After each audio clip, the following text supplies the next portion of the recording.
cuman pecel lele doang, rumahnya sehebat ini. Mobilnya banyak lagi, ada 4. Pecel lelenya ada berapa cabang? Baru 1. Tapi teh, anehnya tuh teh, setiap merekrut karyawan, dia tuh orangnya masih hamil-hamil semua tuh Mai. Perempuan, hamil lagi. Saya kadang ada yang ketawa di jendela sini nih, Mai. Kenceng banget, ngikik. Gitu kan. Serem banget, rambutnya jiwo gitu kan. Saya ingat saya taringnya tuh panjang. Ternyata perempuan yang sering saya lihat itu kuntilanak. Kuntilanak piaraan orang, Mai. Ini melakukan pesugihan apa ya? Kuntilanak. Dia ini punya anak berapa sih bos ini? Dia belum nikah. Oh, itu bujangan. Bujangan. Sampai sekarang dia nggak nikah. Dalam gelap sunyi hutan tanpa nama, tertanam janji dengan makhluk durjana tentang kesepakatan untuk menjadi kaya dengan persembahan jiwa muda tak berdosa.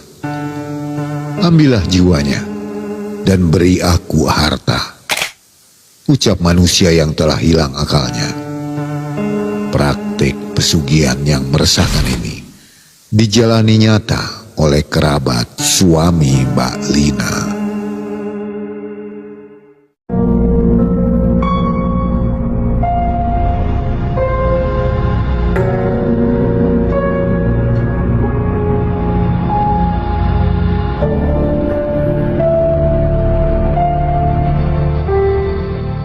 Assalamualaikum warahmatullahi wabarakatuh. Waalaikumsalam warahmatullahi wabarakatuh. Halo Sobat Malam Mencekam, apa kabar? Mudah-mudahan semua dalam keadaan sehat walafiat.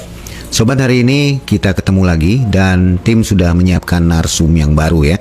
Namanya Mbak Lina. Iya. Ini dia Mbak Lina. Apa kabar Mbak Lina? Alhamdulillah sehat baik. Mbak Lina punya pengalaman tahun 2011 ya? Iya. Ini dialami sendiri? Dialami sendiri. Dan suami ya? Dan suami ya. Katanya waktu itu gara-gara udah nggak punya pekerjaan ya? Iya. Jadi ekonominya agak kacau agak gitu. terburuk lah. Jadi hampir jadi korban pesugihan begitu. Oke, baik. Mbak Lina, apa kegiatan sehari-hari sekarang? Sekarang hanya jadi ibu rumah tangga. Ibu rumah tangga ya. Karena Suami udah kerja lagi sekarang? Alhamdulillah sudah. Alhamdulillah ya, Iya. sudah. Apa namanya? Sudah nggak pusing lagi gitu. Iya. Mbak Lina, ini kejadian 2011 Iya. sampai tahun berapa menderitanya itu? Awal kehamilan sampai pas ngelahirin. Berapa tahun itu?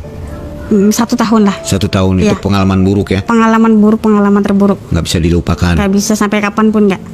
Oke, dan tentu saja Sobat, Mbak Lina harus menggunakan masker ya, karena ada yang harus dirahasiakan. Gitu ya? Iya. Baik, Sobat jangan kemana-mana, tetap di Malam Mencekam, jangan ke channel mana-mana ya. Malam Mencekam. Semakin malam semakin mencekam. Oke, ini dia Mbak Lina.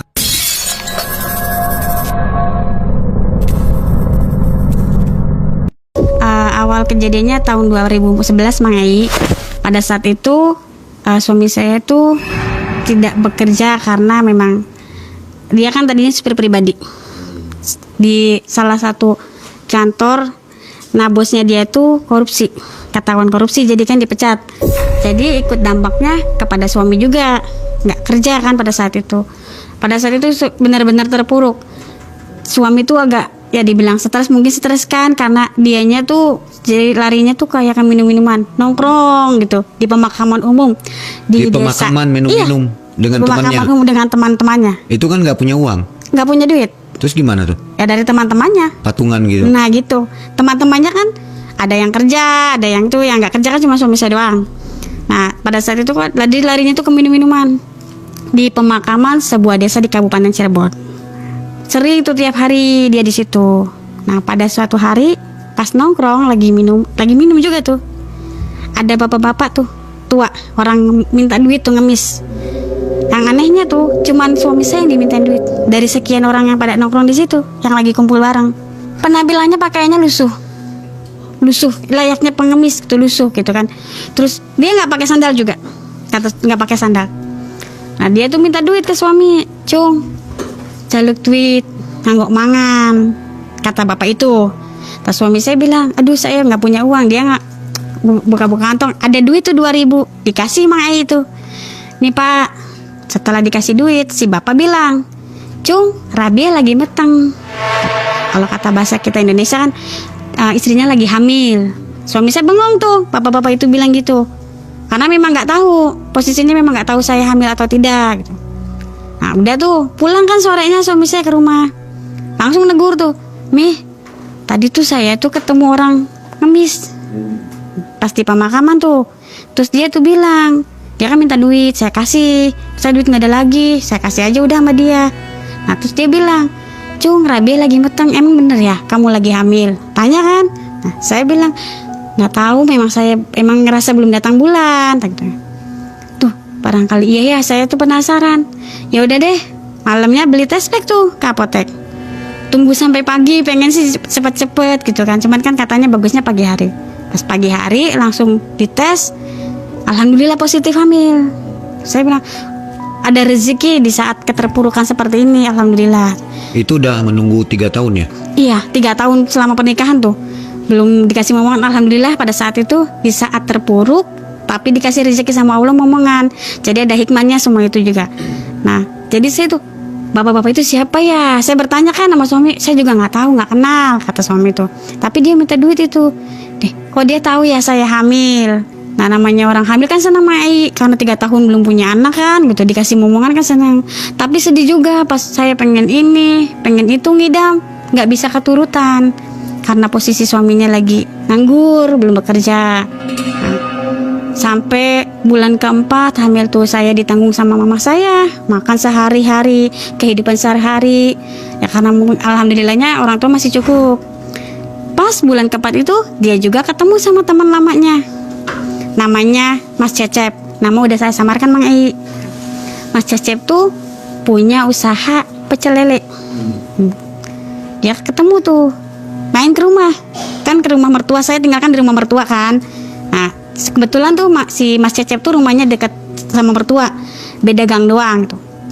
Dia bilang ke suami saya kan, Denny, namanya juga saya samarkan, kamu lagi nggak kerja ya, nganggur? Iya, Cep, ikut sama saya aja mau nggak? Kerja tuh, nanti saya kan buka pecel lele, kamu buka pasang tenda, saya bantuin saya di warung. Suami saya bilang, oke lah, supaya ada pemasukan. Istri lagi hamil juga. Iya, kasihan kan istri kamu, barangkali mau beli apa, namanya orang ngidam. Kerja tuh. Nah, namanya teman, jadi nggak ada batasan antara karyawan sama bos kan, Mang Ei. Nah, jalan seperti biasa. Nah, dia tuh sering ke rumah juga.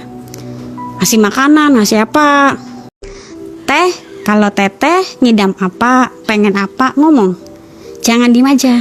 Kasihan kan. Teteh kan suaminya lagi nggak kerja, tapi sekarang kan kerja sama saya. Ngomong aja. Dalam hati janggal.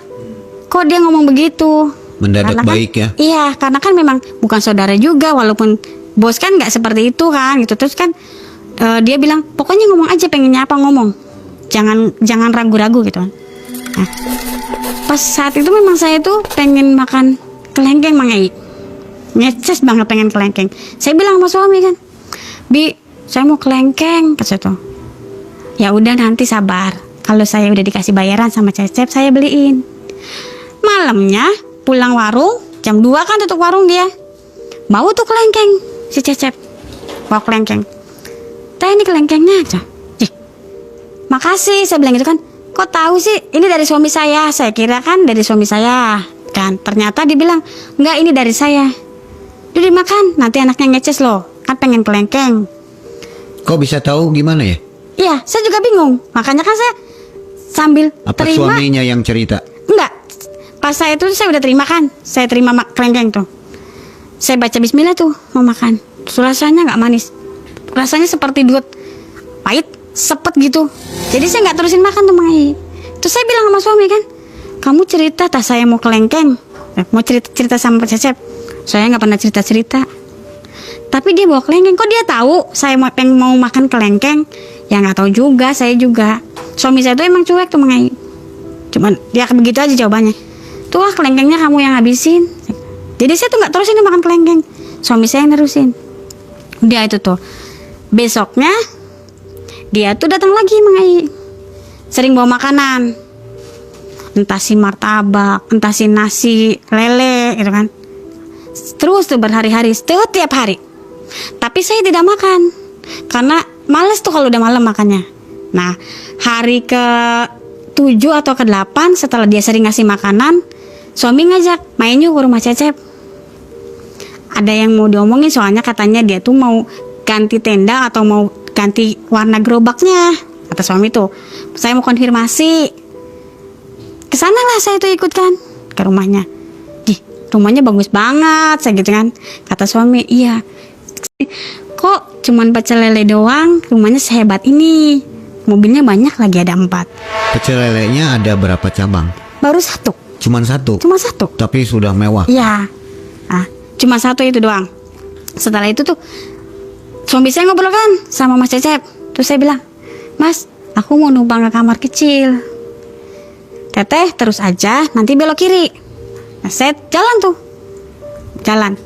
Habis dari udah ke kamar mandi, pas mau balik lagi, saya tertuju sama kamar di depannya tuh ada kayak nampan atau baki gitu, Mang Ai. Nah, si baki itu nampan itu tuh ada kayak sesajen umur rampe gitu, apa makanan jajanan pasar gitu kan. Ada jeruk Bali, ada pisang raja kayak gitu kan. Ada dupanya tuh di situ, wangi banget tuh. Tapi tuh perasaan saya tuh merinding tuh, bulu kuduknya tuh merinding. Terus kayak di belakang tuh kayak ada orang memperhatikan saya gitu. Jadi saya tuh jalan cepet-cepet, pengen cepet nyampe ke tempat suami saya. Berat banget nyampenya tuh, kayaknya tuh lama banget. Kayak gimana gitu perasaannya tuh, aduh nggak nyaman. Cepet nyampe. Sampai akhirnya tuh saya nyampe ke tempat suami saya kan. Saya bilang, Bi, pulang yuk. Saya takut apa sih, orang nggak kenapa-kenapa, kata suami saya. Udah lah, nanti saya ceritanya di rumah aja. Pulang tuh saya, pas di rumah saya ceritakan, tahu nggak tadi di rumahnya Cecep saya nemuin kayak gini. Saya cerita semua yang saya itu kan. Suami saya bilang, nggak boleh seujon, udah aja. Suami saya nggak percaya, Mang Ai. Ya udahlah gitu, daripada saya berdebat ujung-ujungnya bertengkar sama suami kan, udah saya tuh diem aja gitu. Nah, sampai malam-malam berikutnya, pas dia sering ngasih makanan lagi, makanan lele lagi, bebek, pokoknya barang jualan dia aja, Mang Ai. Sering kalau malam tutup warung, teh nasi uduk tuh bebek dimakan, tapi saya nggak makan, saya tidur. Semenjak dia sering ngasih makanan tuh, Mang Ai, di kamar saya tuh ya, jendela kamar di luar kayak banyak orang ngobrol, rame banget, rame tapi nggak jelas tuh ngomongnya apa, rame banget. Saya bilang sama suami kan, Bi, jangan tidur dulu, coba lihat di depan, kok rame banget. Suami saya nurut kan, lihat. Saya ikut ke di belakang, tapi nggak ada siapa-siapa, Mang Ai. Buka pintu nggak ada orang, sepi banget. Tapi merinding banget kan gitu. Lah udah aja gitu, udah nggak ada siapa-siapa. Orang saya nggak dengar siapa-siapa. Suami bilang gitu, tapi saya selalu dengar setiap malam, Mang Ai itu. Jadi kan nggak bisa tidur. Saya bisa tidur tuh setelah azan subuh, baru bisa tidur. Masuk mau bulan ke-7 saya hamil, Kliwon, pas banget Kliwon itu tuh. Rame juga kayak gitu, suara rame banget. Saya mau keluar nggak berani kan, suami saya belum pulang tuh, masih di warung kan. Nah, tapi tuh ada suara laki-laki. Di rame-rame suara perempuan-perempuan gitu, rame-rame nggak jelas, ada suara lantang laki-laki. Dia ngomong gini, awas ya, aja ganggu ingon-ingonnya kita. Dia bilang begitu. Saya kaget kan, tapi saya beranikan diri keluar, buka pintu, tapi tidak ada orang. Setelah kejadian malam Kliwon itu, 2 hari berikutnya Cecep ke rumah, ketok-ketok jendela kamar, tok-tok, manggil-manggil kan, Den. Karena memang posisi suami saya lagi libur, nggak kerja. Kenapa bos? Ini ada makanan. Dia cuma ngasih makanan biasa, cuman dari jendela. Kenapa sih, kata saya tuh nggak dari pintu depan aja, kan beriringan. Tahu udah biarin aja. Jadi buka jendela, terima makanan, terus dia pulang tuh. Saya pulang ya, Den. Iya. Nah, makan itu tuh, teh dimakan teh. Biasanya kan kalau orang hamil tuh malam-malam suka lapar. Iya, saya bilang saya terima kasih, kata saya tuh. Terus suami bilang, jangan dimakan. Kamu tuh soalnya pas paginya emang habis kontrol tuh, Mang Ai. Si bayi tuh udah terlalu gendut, katanya nggak boleh. Jadi harus diet makan, nggak boleh. Jadi jangan dimakan. Bobot bayinya udah gede loh, nantinya susah ngelahirinnya, kata suami. Jadi tuh dimakan sama suami, Mang Ai. Saya tidur kan. Nah, malam berikutnya suami saya tuh udah pulang warung. Dia lupa mau beli rokok kan, nggak beli rokok. Biasanya kalau pulang dari warung dia langsung beli rokok. Dia lupa, udah nyampe rumah, dia keluar lagi kan. Saya mau beli rokok dulu, kata suami saya. Saya bilang gini, ya udah kalau mau beli rokok, saya mau kencing, saya mau ke kamar mandi. Dia pergi beli rokok, saya ke kamar mandi. Pas saya ke kamar mandi, perasaan tuh pengen banget tuh lihat. Emang samping kamar mandi itu sumur Mang Ai. Pengen banget ngeliat ke sumur. Sampai saya tuh maksa lihat ke sumur. Pas saya lihat gitu ngelongok ke sumur, ada perempuan di dalamnya, di dalam sumur. Cantik banget, pakainya putih. Pas saya nengok gini, si perempuan yang dalam sumur ngedongok gitu, ngelihat ke saya. Pas ngedongok gitu saya tuh, kok cantik banget. Tapi kok ada perempuan di dalam sumur? Itu ada Bingung airnya, juga kan? sumurnya Ada ada? airnya. Sumurnya aktif, biasa dipakai. Saya kalau nyuci juga air sumur itu. Saya kan, loh, kok perempuan di dalam sumur? Saya setengah sadar. Pas setengah sadar, loh, kok dia di dalam sumur ya? Berarti kan bukan manusia Mang Ai. Karena kan sumur itu kan air ya gitu kan. Saya langsung masuk jam 2 malam.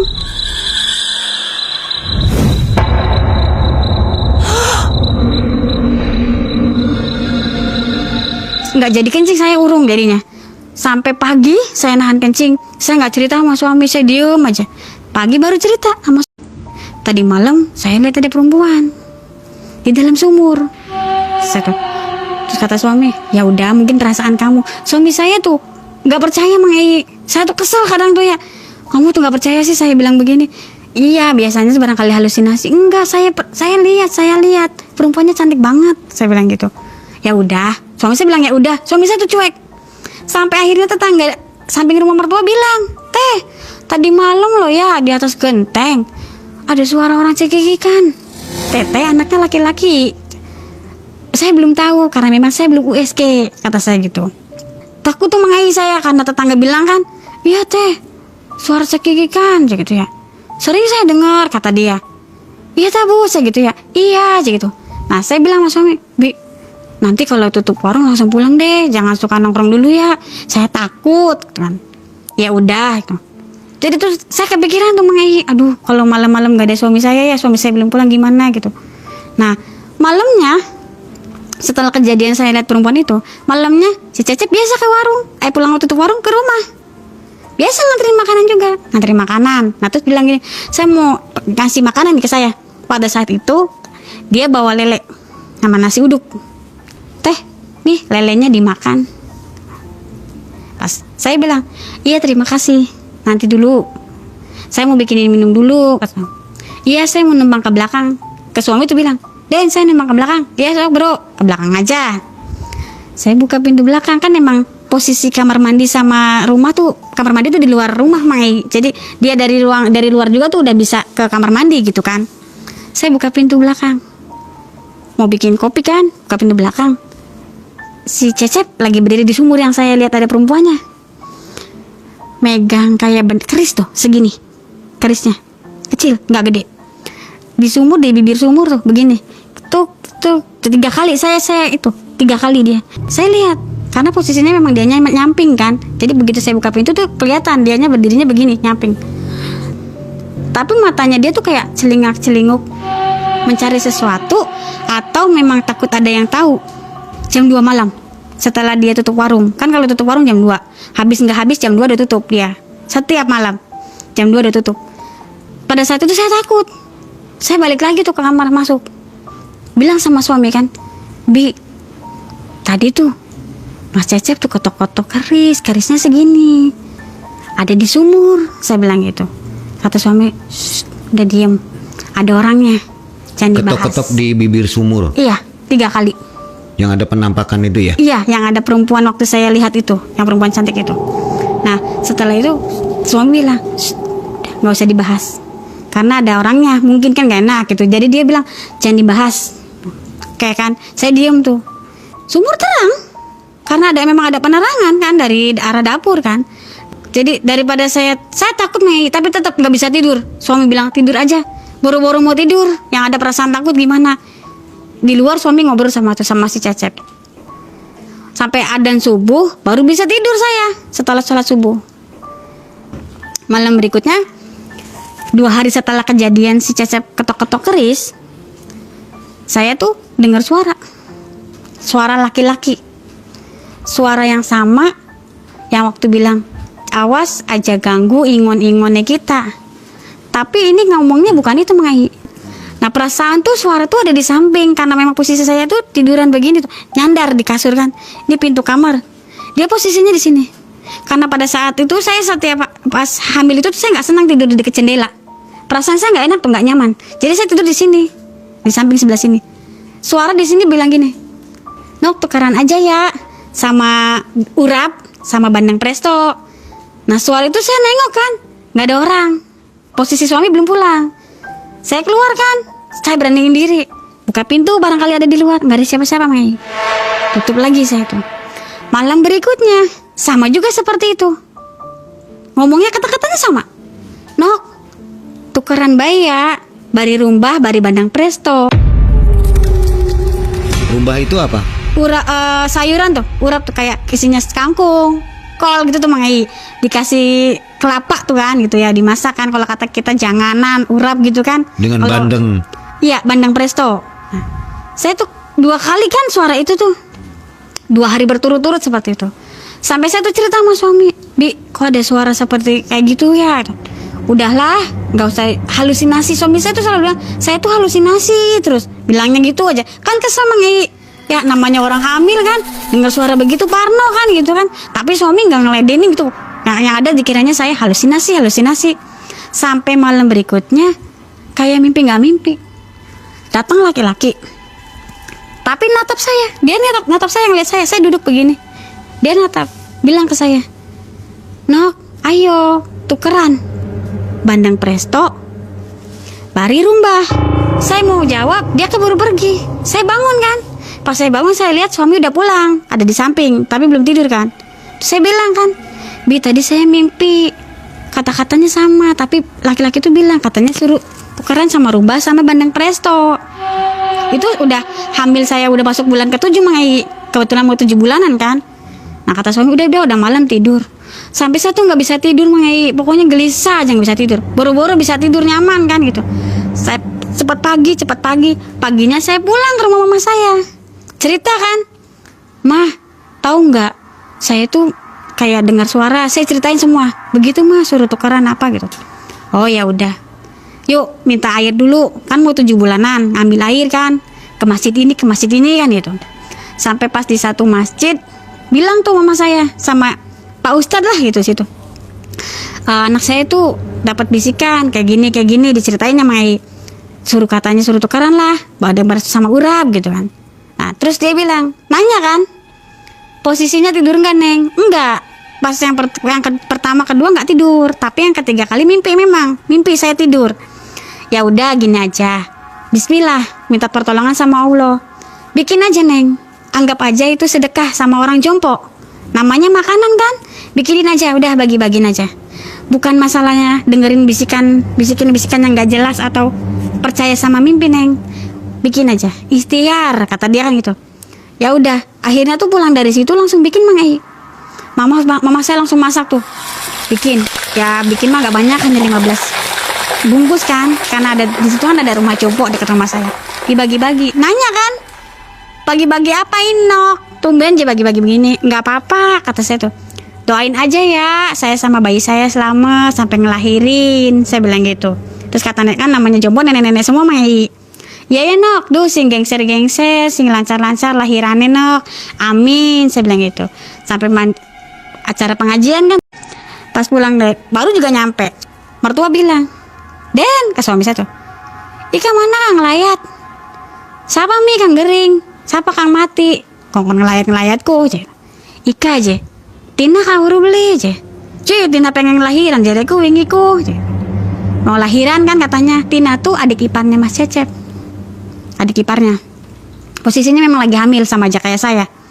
Pokoknya hamilnya tuh kayaknya beda 1 bulan sama saya, dia dulu Mang Ai.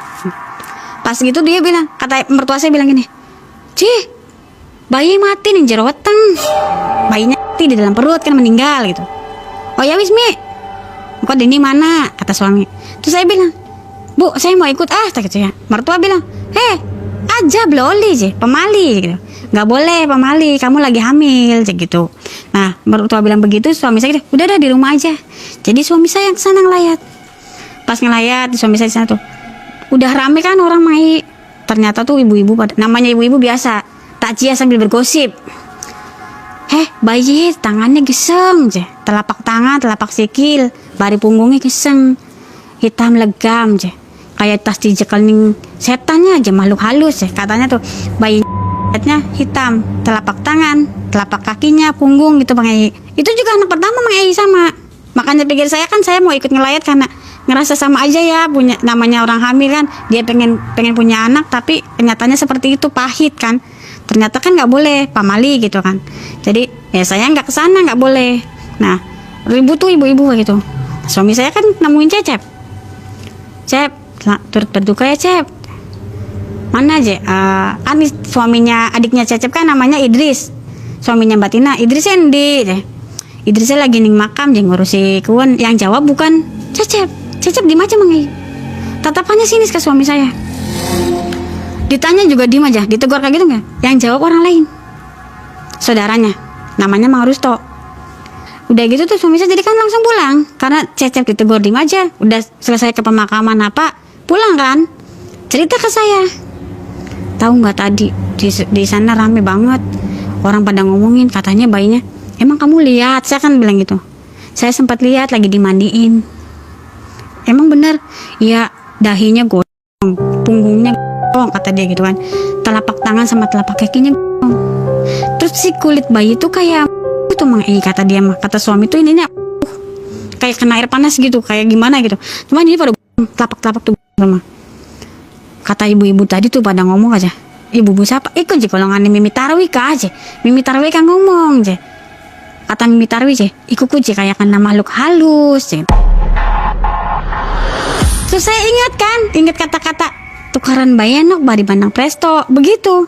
Saya tuh bilang sama suami kan, Bi, apa jangan-jangan itu yang kita tukaran kemarin? Kan bilangnya kan laki-laki itu bilang tukaran bayenok bari bandang presto, bari rumbah, kan gitu. Saya ke situ pikiran saya gitu kan. Tapi suami saya bilang gini, enggak aja, perasaan kamu aja. Suami saya bilang gitu. Oke, ya udahlah. Daripada berdebat kan Mang Ei sama suami kan, ujung-ujungnya nanti ribut kan. Setelah kejadian itu tuh, suami saya tuh nggak berangkat kerja tuh. Dia bilang, perasaan saya nggak enak, saya nggak berangkat lah gitu. Kata suami. Kata saya, kenapa sih? Belum gajian kan? 2 hari lagi mau gajian, kenapa nggak berangkat? Nggak tahu. Dia bilangnya malas sama Ei, malas aja gitu. Lah aja, besok mau nongkrong di makam aja lah. Lumayan keliwonan, pasti banyak yang ke makam kan gitu, kata dia.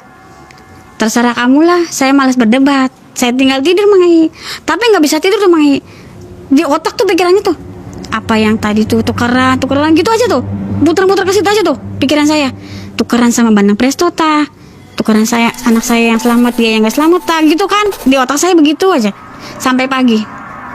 Pas Kliwon itu kan, Kliwon suami saya tuh jaga parkiran tuh di pemakaman umum. Ada bapak-bapak itu lagi yang waktu itu minta duit 2.000, yang bilang, Cung, rabinnya lagi metang. Dengan pakaian yang sama, tidak ganti. Dia ngomong ke suami, Tong, coba tempat tidur istri kamu buka, dilihat. Kalau sekiranya ada yang janggal, dibakar aja. Langsung Mang Ei, pagi itu hari Jumatnya tuh. Coba Mia, kasur dibuka. Kasur saya kan spring bed Mang Ei, utuh gitu. Kasur utuh, tidak ada yang robek sedikit pun. Pas di tempat yang saya tidurin, si kasur sama suami saya dirobek. Kalian kan tuh besi-besi per-pernya kan dikeluarin. Setelah per-per dikeluarin tuh kan, di tempat yang saya tidurin itu Mang Ei, ada kain hitam. Di atasnya ada jarum. Kain hitam, jarum, terus ada kayak gulali warna hijau. Baunya nggak enak banget saya, karena saya sempat megang, saya cium kan, baunya minta ampun, nggak karu-karuan tuh. Tapi kayak gulali, elastis kayak gitu Mang Ei. Setelah suami saya buka tuh, si kain hitam, isinya pasir putih.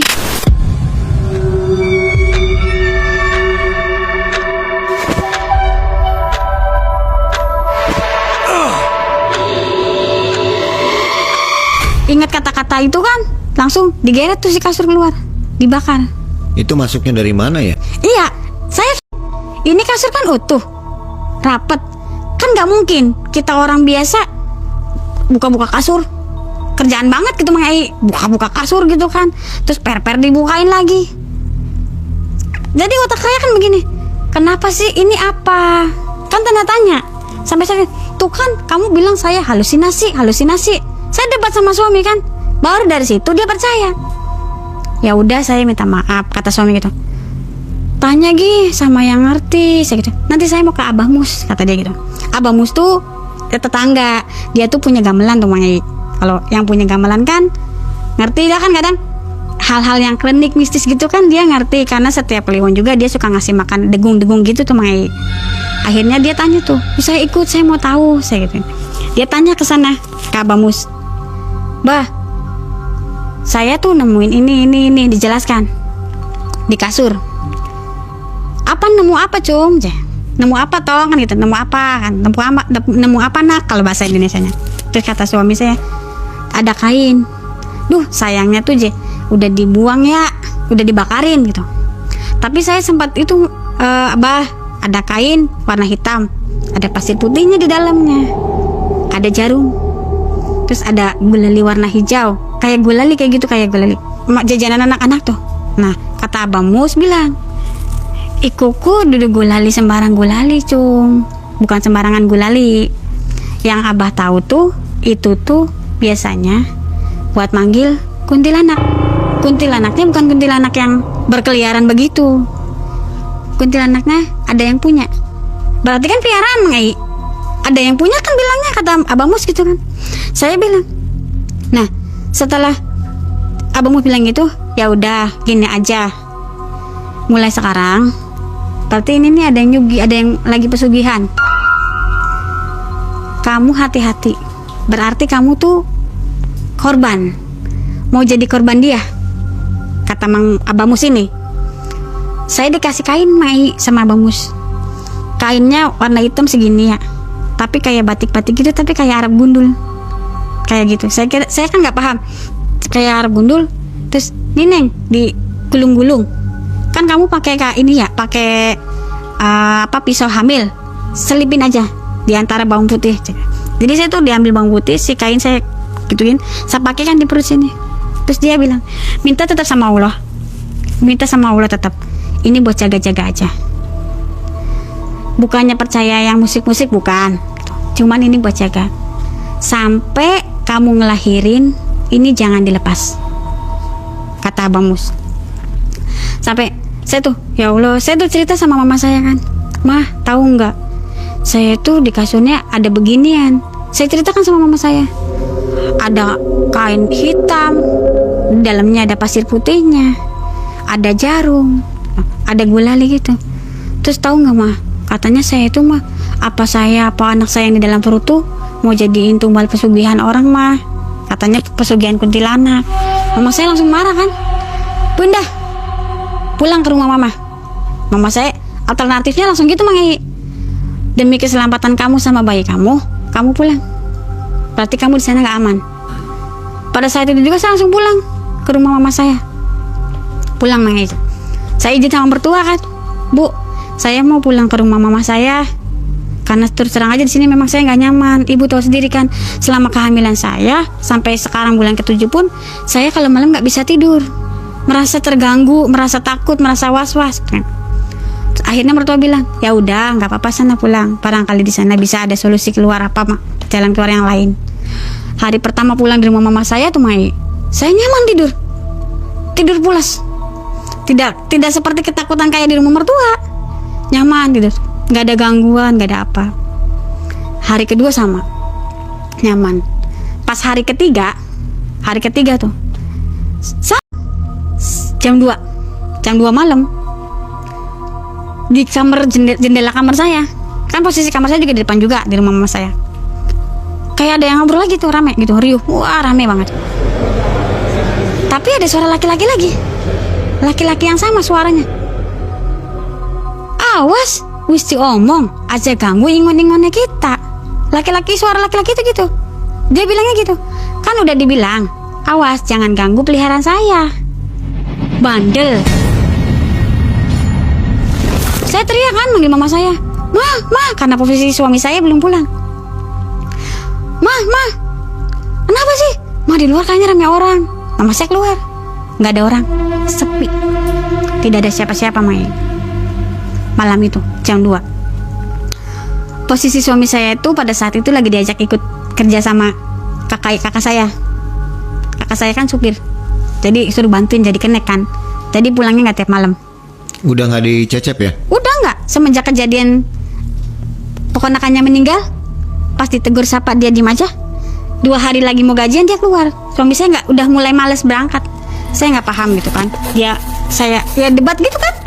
Kenapa nggak berangkat kan 2 hari lagi mau gajian? Dia udah nggak dicecep. Udah nggak mau balik lagi? Nggak mau. Semenjak kejadian tuh ponakannya meninggal, ponakannya Cecep meninggal. Nah, pas mama saya keluar kan nggak ada orang, sepi tuh. Jadi ya udah sini tidurnya ditemani sama mama saya tuh. Saya nggak bisa tidur Mai. Sampai akhirnya sholat adzan subuh, saya sholat baru bisa tidur. Paginya tetangga depan rumah bilang, "Hei teteh, kira wingi USG durung?" Ya USG, emang saya udah USG sama mama saya. Diantar. Terus ngomong, "Anaknya lanang ya teh?" "Iya, anak saya laki-laki memang USG. Soalnya mau bengi kan ada suara kuntilanak ngekek teh. Dubur gendeng persis ya. Ada suara kuntilanak ketawa katanya, perempuan ketawa di atas genteng persis, di atas genteng rumah mama saya." Nah, taunya rumah yang ujung bilang kan rumah saya samping lapangan Mai. Nah, ada antena kan di atas tuh, lihat samping rumah tuh. Yang rumah ujung bilang, "Teh, tadi malam tuh saya lihat burung gede banget, tapi nangkringnya di anten." Nah, biasanya kan kalau burung beneran tuh pasti segitu gedenya, anten tuh pasti melewat atau ambruk kan Mai. Itu mah enggak, gede banget katanya. Tapi pas si tetangga kan emang laki-laki tuh katanya gini nih, gus gitu Mai. Si burung tuh turun aja Mai. Tapi turunnya burung itu berubah jadi entok bebek tuh, entok putih tuh. Terus pergi gitu, si entok tuh lari. Saya kan takut. Ceritakan mah. Jadi gimana ya mah? Kok saya jadi takut? Udah nggak apa-apa. Minta aja sama Allah. Kamu kan punya Allah. Iya sih. Segala sesuatu kan Allah yang menentukan, kata mama saya. Suami pulang kan. Nah, suami pulang. Saya cerita, "Bi, tahu nggak? Kemarin kan saya pertama tidur di rumah mama nyaman ya, nggak ada gangguan apa-apa sampai hari kedua. Pas hari ketiga ya biasa Bi, rame banget kayak gitu tuh suara nggak jelas apa," kata saya tuh. Terus dia bilang, "Ya udah sekarang mah minta aja sama Allah, sabar aja. Mudah-mudahan sih nggak ada apa-apa." Pas udah mendekati ngelahirin kan ternyata tuh saya sungsang Mai. Saya tuh sungsang, si bayi ini sungsang. Mau tidak mau kan harus dioperasi. Baik, dibawa ke rumah sakit kota di Cirebon. Vonis dokter gini, bayinya nggak bisa lahir normal Bu, karena bayinya sungsang. Mau tidak mau ibu harus sesar. Pada saat saya di rumah sakit, udah masuk ruang operasi Mai, lagi dibius. Saya lihat sebelah kiri, gini, ada perempuan, serem banget, rambutnya jiwo gitu kan. Mukanya nggak bentuk muka. Saya ingat saya taringnya tuh panjang, ininya hitam gitu kan. Cuman kayak ngebelah gitu tuh Mai mukanya tuh. Pokoknya menyeramkan. Saya takut sampai saya tuh tutup mata. Sampai akhirnya saya lihat ke sebelah kanan gitu. Sebelah kanan ada laki-laki begini, gagah begini. Tapi si laki-laki itu tatapannya sinis ke perempuan yang ada di samping kiri saya.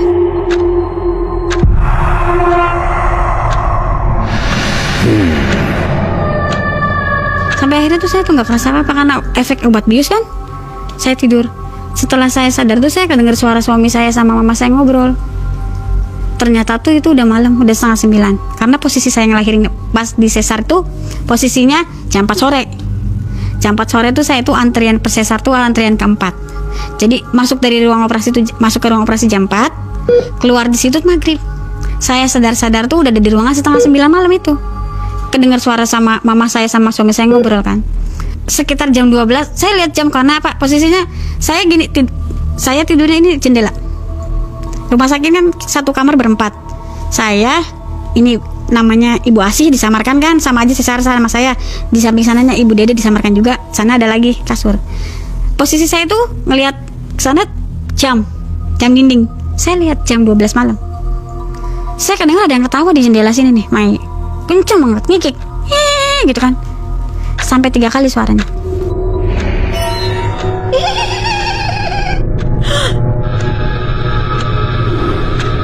Sampai akhirnya tuh saya tuh takut kan, Mai. Tapi pas saya mau itu ada suster masuk tuh. Bu, kau belum tidur? Dia bilang gitu kan. Ini udah malam loh, Bu. Belum sempat saya jawab, kok saya lihat susternya cantik banget. Tapi kok yang saya aneh, suster di sini kan pakai hijab semua. Kalaupun non muslim dia pakai cepol kan. Kenapa itu rambutnya digerai? Cantik banget. Terus bau wangi dupa gitu. Nah, sebelum keluar dari kamar saya tuh, Mai, si suster tuh begini, menyeringai tuh, menyeramkan tuh. Baunya juga wanginya kayak gitu kan, bau dupa. Saya takut.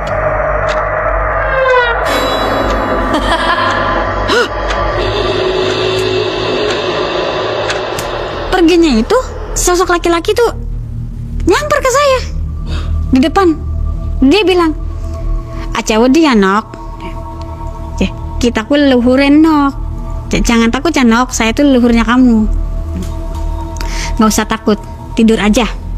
Sampai akhirnya tuh saya tuh takut, Mai. Tetap aja kan nggak bisa tidur, gimana? Saya panggil suami saya kan. Suami saya kan tidur di bawah. Be gitu. Suami saya bangun. Saya cerita kan. Akhirnya dia malam-malam telepon tuh ke Abang Mus. "Bah, ini istri saya tuh ya ada yang ganggu." Cerita kan, ada perempuan, ada laki-laki gitu. Ya wis ya. Pokoknya esok Abang mono.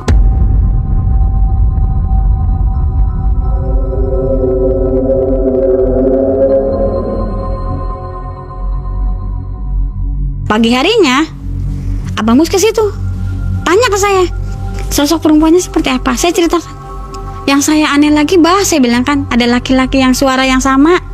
Saya baru lihat mukanya pas saya itu pertama di ruang operasi sama pas tadi kayak itu. Terus dia bilang dia leluhur saya. "Oh, berarti kuku kodam, Nok." Nok tuh ya kodam. Kodamku bisa sing leluhur, turunan bisa aja. Apa sih sing tetira, tirakat maksudnya sih gitu, Mai. Saya inget kan, semasa saya gadis tuh memang saya tuh senang banget yang namanya puasa Senin Kamis tuh, Mai. Apalagi kalau Kliwon tuh, saya senang banget sama nenek saya ke Gunung Jati. Ziarah kan gitu. Berangkat dari rumah tuh kadang kalau sama nenek saya nih, jam 3 sore jalan kaki, Mai. Dari rumah saya sampai ke Gunung Jati.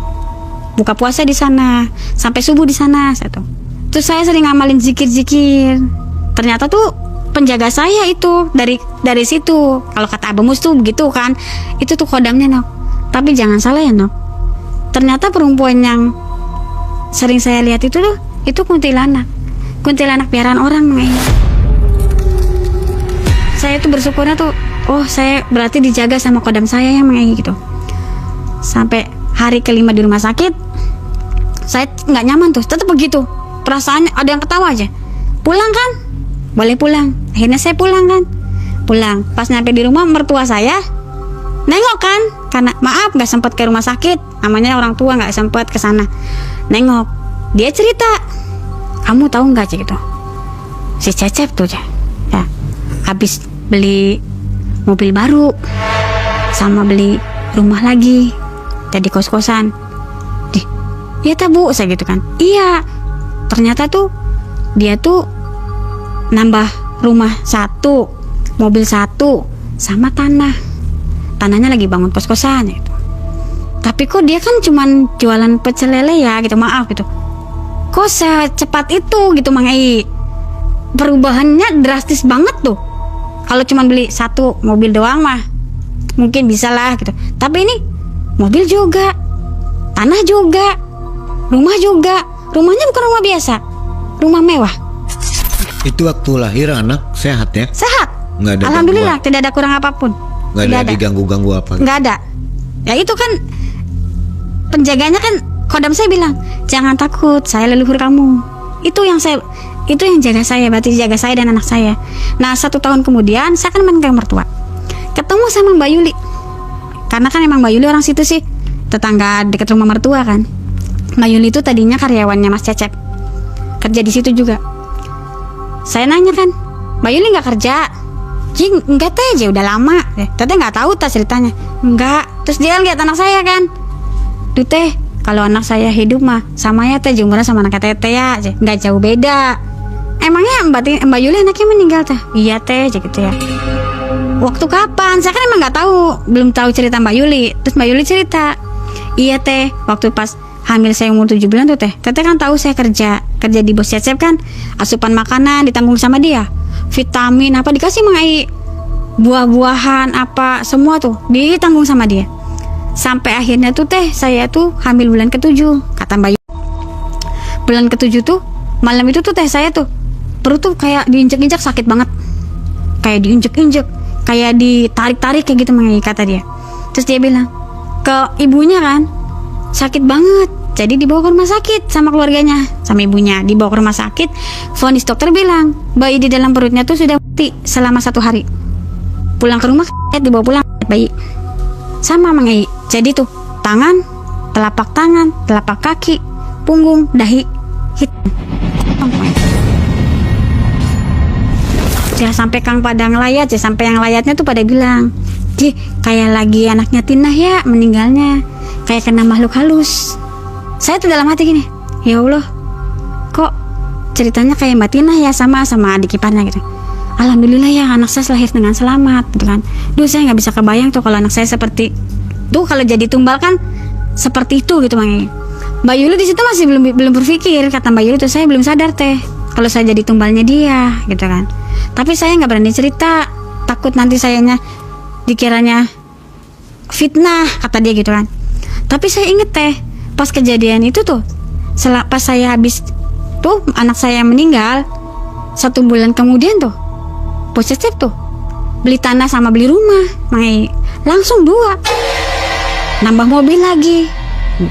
Sampai kata Mbak Yuli bilang, saya tuh mikir teh, apa saya jadi tumbal tah? Karena kan memang selama saya kerja di Cecep tuh sering banget disuruh beli, kalau malam Kliwonan tuh, Jumat Kliwon, beliin jajanan pasar gitu tuh terus disuruh beli bunga dupa, taruh di baki.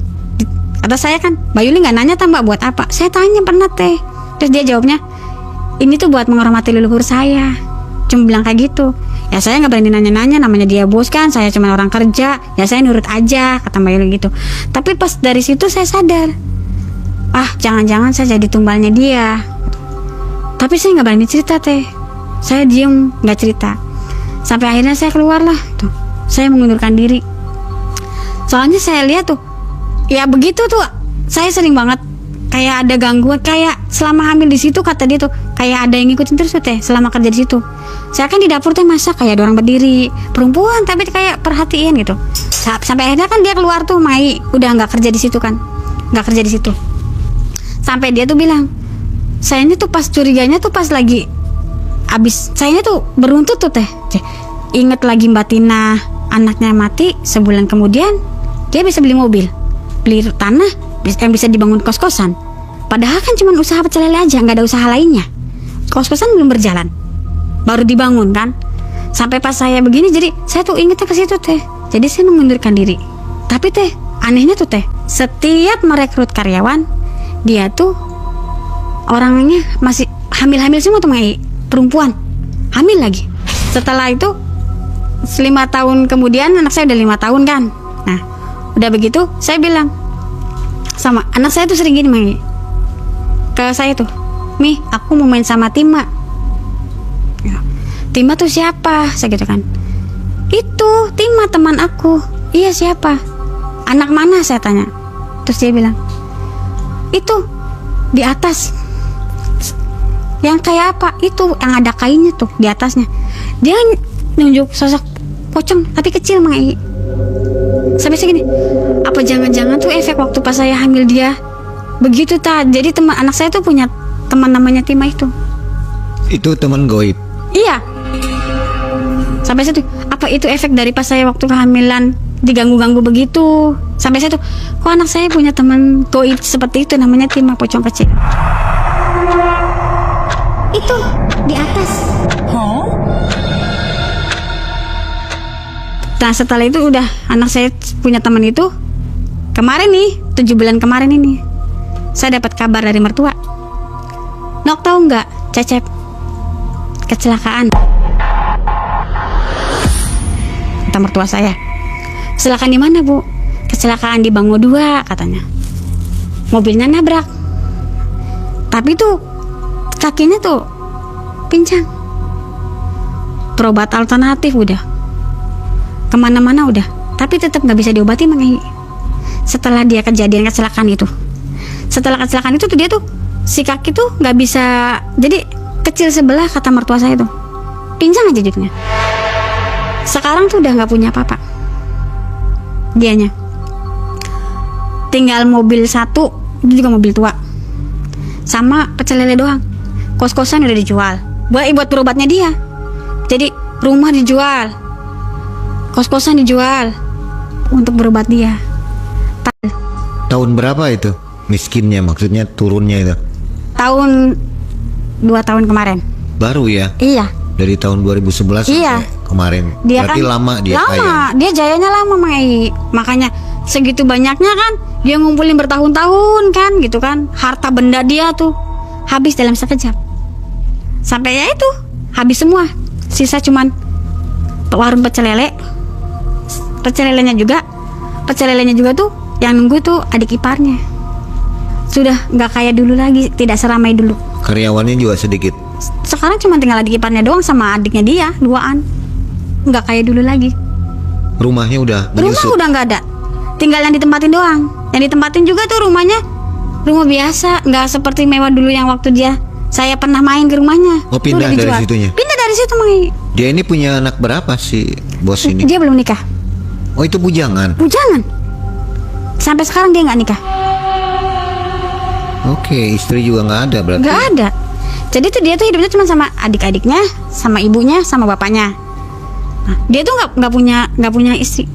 Sampai sekarang pun dia pincang begini keadaannya, sudah susah, udah nggak punya istri. Kapan terakhir ketemu? 7 bulan yang lalu ketemu di acara saudara hajatan. Dia lagi main nongkrong lah gitu kan.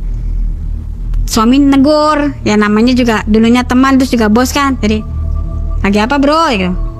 Tapi saya tuh perasaannya gimana ya, Mang Ei? Nggak tahu sih, perasaannya tuh kesel banget sama dia tuh. Saya buang muka aja gitu. Saya buang muka. Tapi dia kayak ngerasa saya tuh nggak suka sama dia gitu. Dia pergi. Terus teman-teman yang biasa pada nongkrong juga bilang, sekarang mah dia beda, wis kere aja, udah nggak punya apa-apa. Mobil juga tinggal mobil tua juga, itu mau dijual katanya. Nong deweke wis ngomangan dewek kangelan. Warungnya sepi, maksudnya buat makan aja udah susah. Warungnya udah sepi. Jadi tuh usahanya tinggal warung doang. Masih ada ya tenda, Masih. warung tenda. Masih. Bisa Cuma dilihat ya. Bisa, tapi nggak Cuman tidak rahasia ya? Iya. Udah tidak seperti dulu lagi gitu. Ini melakukan pesugihan apa ya? Kuntilanak. Kan saya ini ketemunya pas waktu saya di ruang operasi, Mang Ei. Saya ngeliat tuh sosok kuntilanaknya. Di ruang operasi, saya di ruang rawat inap, saya yang lihat. Kalau yang di sumur juga itu kuntilanak, cuman dia tidak mewujudin yang jelek. Saya takut tuh waktu pas lagi di ruang operasi tuh, mukanya jelek banget. Pokoknya ngeri, saya takut tuh. Kalau yang di sumur kan memang cantik ya wujudnya, jadi saya tidak terlalu takut. Cuman saya kaget kan, kok di dalam sumur gitu kan. Kalau perempuan biasa mana bisa kan di dalam sumur, Mang Ei, itu kan ada air kan gitu. Tapi nggak tahu ya pesugihan di gunung apa begitu, nggak ya, nggak tahu. Nggak tahu, karena kan memang saya tuh ngomong sama suami, maksudnya pasti kamu tahu kan gitu. Suami kan cuek, Mang Ei. Tadi kan suami malah awalnya saya bilangnya halusinasi. Setelah kejadian begini, saya bilang kan dia baru percaya kan. Iya, makanya dia berpikir udah nggak kerja lagi sama Cecep kan. Dia di situ dia mikir tuh, oh iya ya gitu. Selama ini kan dia bilang saya tuh halusinasi. Kan kecewa, kesel nggak, Mang Ei? Orang hamil kan, dia dapat gangguan begini, cerita sama suami nggak didengar, kan Terus kesel. anak gimana, sehat sampai Sehat, alhamdulillah sampai sekarang. udah nggak ada halusinasi lagi dia berteman dengan siapa? Rahmat Pocong. Lima masih sih, Dengan pocong masih? ya masih, tapi nggak terakhir tuh dia kelas 4 SD. Sekarang kan dia udah kelas 1 SMP tuh, udah nggak, alhamdulillah. Sekarang kelas berapa? Kelas 1 SMP, Udah gede ya. udah gede. Oke. Jadi setelah itu kehidupan si Pak Cecep Cecep ini itu terpuruk. Hancur ya? Hancur lah. Hancur sih belum ya, masih bisa lah. Mendekati hancur. Ya. Soalnya sudah begitu. Ya mungkin karena zolim juga kan. Ya. Oke, terima kasih Mbak Lina. Ya. Pengalamannya luar biasa ya. Ya. Untung selamat dari Alhamdulillah. ada petunjuk dari siapa? Kodam. Tadi leluhur Yang- Kodam. Dan Ya. itu siapa? Pengemis itu ya. Abang Mus itu. Pengemis itu siapa namanya? Pengemis itu saya nggak tahu namanya itu. Pernah itu ketemu orang nggak? tidak pernah setelah itu hanya suami yang ketemu tuh 2 kali itu sampai sekarang nggak pernah ketemu lagi. Iya, iya. Mungkin ya dari leluhur itu kan gitu. Ngasih Serius lah tahu pokoknya ya. gitu. Iya. Alhamdulillah kita anak selamat. Selamat semua. Untuk sobat penonton Malam Mencekam, Ya. kalau sedang hamil kira-kira ada tips nggak? Harus bagaimana? Harus berhati-hati. Ya. Intinya sih gini Mang Ei, namanya orang hamil percaya tidak percaya memang mistis ada ya Mang Ei. Makhluk halus ada, kita hidup berdampingan kan gitu. Satu intinya kita jangan terlalu percaya juga sama orang terdekat kita. Karena makhluk halus juga kan kadang suka menyerupai kan orang-orang yang di sekitar kita. Satu. Kedua, kita tetap punya Allah. Kita minta pertolongan sama Allah. Tapi sekiranya ada dari yang biasa kan namanya ada orang yang lebih tua dari kita ngasih tahu jangan begini larangan pantangan, ya kita namanya anak yang lebih muda percaya sama orang lebih tua. Seperti itu Mang Ei. Iya. Menurut saya. Oke. Dan mungkin ada jimat-jimat yang apa namanya? Yang perlu dipakai gitu ya. Iya, ya biasa namanya. Umumnya ya. Iya, pisau hamil gitulah, Iya. bawang putih kan gitu. Itu juga benar ya. Benar sih menurut saya kan memang saya ngalamin sendiri. Iya, iya. Alhamdulillah gitu. Tapi Oke. ya tetap sih balik lagi sama Allah. Mbak Lina, terima kasih. Mudah-mudahan sehat selalu. Anaknya juga selamat ya. Suami juga sehat jadi Alhamdulillah. rumah tangga samawa ya. Ya. Sobat, demikian kisah dari Mbak Lina.